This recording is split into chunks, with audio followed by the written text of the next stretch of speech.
raha resaka zay fampiavana pirenena izay moa dia isan'ny voresaka hatrany mikasika ny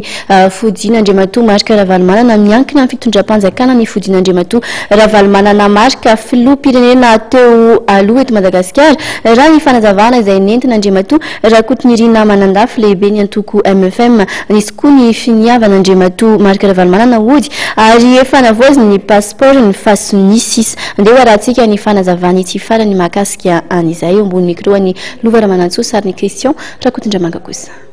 Alana efa tsakanana tsony niakatra aeroplanina tsisy tsony notam. Ravalomanana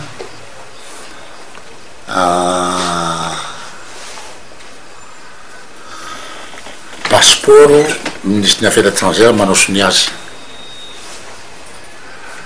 C'est une passeport diplomatique. Iny zany no andrasany ary zony iny ary zaho mino fa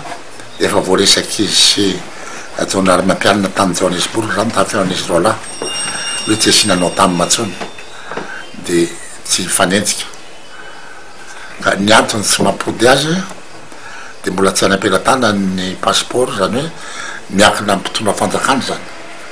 ministre des Affaires étrangères io zany mila normalisation démocratique. Dia normalisation démocratique zay vidina amin'ny volam-panjakana ny fametrahana norma amin'ny fiainan'ny antoko politika fandraisan'ny antoko politika anjara amin'ny éducation citoyen misy any anke vola tonga amin'ireny bailleur de fonds reny hoe aty hanampiana citoyen dia inona ny atao amena ny société civile fa tsy mena ny antoko politika nefa inona ny société civile nge tsy manomanao lalatsaka fotiny